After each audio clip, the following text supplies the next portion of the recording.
It's midnight in Thebes, 3,300 years ago. The sun went down 6 hours ago, and yet you're drenched in sweat, lying on a stone floor, unable to close your eyes. The air feels like it's pressing down on your chest. Outside, the Nile is barely moving. Inside every home in the city, thousands of people are staring at their ceilings, wide awake, fighting the exact same battle you are. Now here's the part that should stop you cold. This wasn't a rare, unlucky night. This was every single summer night, for an entire civilization, for over 3,000 years. No electricity, no fans, no ice, nothing. And somehow, they didn't just survive it, they built one of the most advanced civilizations the world has ever seen, while sleeping through heat that would make a modern air-conditioned apartment feel like a luxury bunker in comparison. So the question isn't just, how did they sleep? The real question, the one that's been quietly ignored by almost every documentary about Egypt, is this. What did people do when the heat became so unbearable that sleep itself felt impossible? Because the answer isn't just fascinating. It's going to change the way you think about your own bedroom tonight. Let's start with something you probably assume is true, but isn't. You'd think the desert cools down fast at night, right? Sand doesn't hold heat like concrete or asphalt. And you'd be half right, the open desert does cool quickly. But ancient Egyptians didn't live in the open desert. They lived packed into dense mud brick cities along the Nile, and mud brick has a very different relationship with heat than sand does. It soaks up the sun all day like a sponge, and then, for hours after dark, it slowly releases that heat back into the room. Which means the moment you probably think would bring relief, sunset, was actually just the beginning of the real problem. The walls themselves became radiators, quietly cooking the people inside long after the sky had gone dark. Now combine that with something else you wouldn't expect: humidity. Egypt is a desert, sure, but it's a desert built around a massive river, and that river breathes moisture into the air every single night, especially close to the floodplain where most cities sat. Dry heat is uncomfortable. Humid heat is a completely different animal. It clings to your skin, it stops your sweat from evaporating, and it turns a warm night into a suffocating one. So when we say ancient Egyptians faced brutal nights, we don't mean a bit warm. We mean a specific, punishing combination of stored wall heat and river humidity that had no natural escape route once the sun went down. So what did they actually do? The first answer is the one that changes everything about how you should picture an Egyptian home. Forget the image of a solid stone building sealed up tight. Egyptian houses were engineered deliberately, cleverly as heat-fighting machines.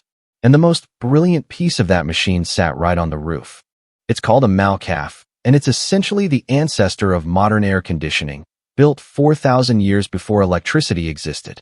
Picture a tall, narrow shaft rising above the roofline, with an opening angled to face the direction the wind usually blows in from, often north, where the cooler air off the Mediterranean tends to travel. That shaft catches even the faintest breeze and funnels it downward into the house, forcing it through the narrow opening, so it speeds up as it enters, the same way water speeds up when you pinch a hose.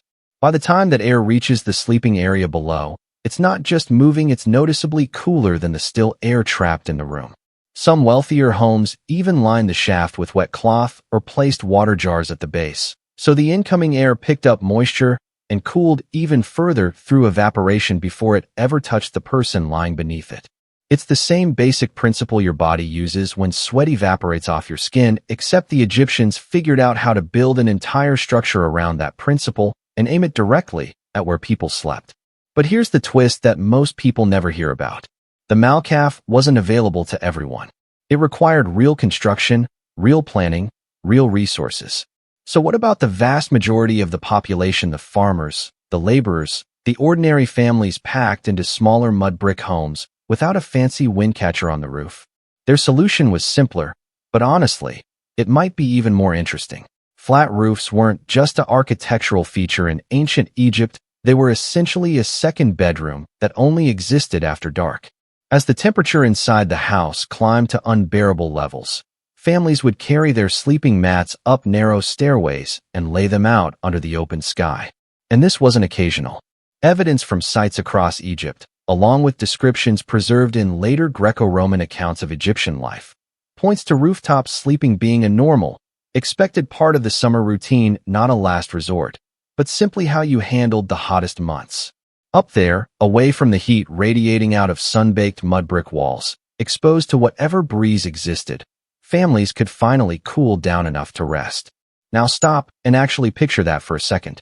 Entire neighborhoods, rooftop after rooftop, filled with sleeping bodies under a sky with zero light pollution, a night sky so dark and so clear that the Milky Way would have stretched overhead in full, brilliant detail.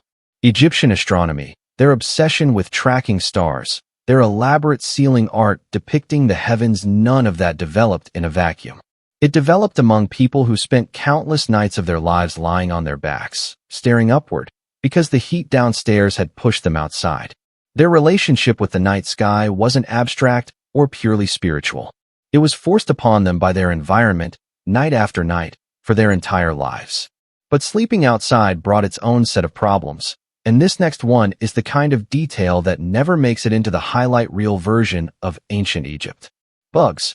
Mosquitoes thrived along the Nile, particularly during and after the flood season, when standing water created endless breeding grounds. A cool rooftop breeze might solve the temperature problem, but it did absolutely nothing to stop a swarm of biting insects from turning your night into misery instead. And here's where it gets genuinely clever. The Greek historian Herodotus, writing after visiting Egypt, described how people who lived near the marshier regions dealt with this.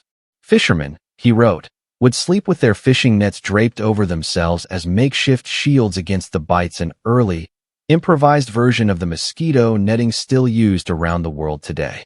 Wealthier households took the same core idea and refined it, hanging finely woven linen canopies over their sleeping areas, a technique that predates the modern bed canopy by thousands of years. So the image of ancient Egyptians casually gazing at stars from their rooftops needs one more layer of texture. Many of them were doing it from underneath a net, waging a nightly battle against insects at the exact same time they were fighting off the heat. Then there's the detail about what they were actually sleeping on, and this one tends to surprise people the most. You'd expect that in punishing heat, a soft, cushioned bed would be a comfort. It's the opposite. Excavations across Egypt have recovered wooden headrests, curved supports, shaped almost like a crescent moon, propped on a short pedestal used instead of pillows, even among the wealthy and the elite. At first glance, that looks like pure discomfort. Why would you deliberately choose something hard and unforgiving over something soft? But think about it from a heat survival standpoint, and the design makes perfect sense. A soft pillow traps warmth against your head and neck. Exactly what you don't want on a suffocating night. A curved wooden headrest, by contrast, keeps your head elevated, allows air to circulate freely underneath, and stays cool to the touch because wood simply doesn't retain body heat the way cloth or padding does.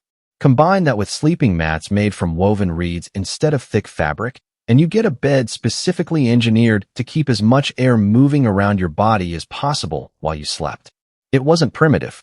It wasn't a lack of comfort technology. It was heat-adapted design, refined and repeated across thousands of years because it consistently worked better than the alternative. And there's one more layer to this that almost nobody talks about, and it might be the most human detail of all. Timing. Ancient Egyptian daily life didn't run on a rigid 9-to-5 structure the way modern life does. Agricultural work, construction projects, even trade, much of it was built around the punishing reality of the climate. Physical labor was pushed toward the very early morning hours and the late afternoon into evening, deliberately avoiding the brutal peak heat of midday. That same logic almost certainly extended into how people thought about rest.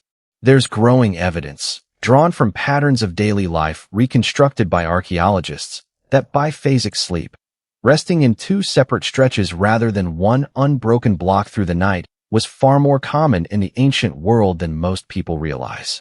A short period of rest, whether during the punishing heat of midday or in the depths of an unbearable night, followed later by a second stretch of deeper sleep once conditions eased.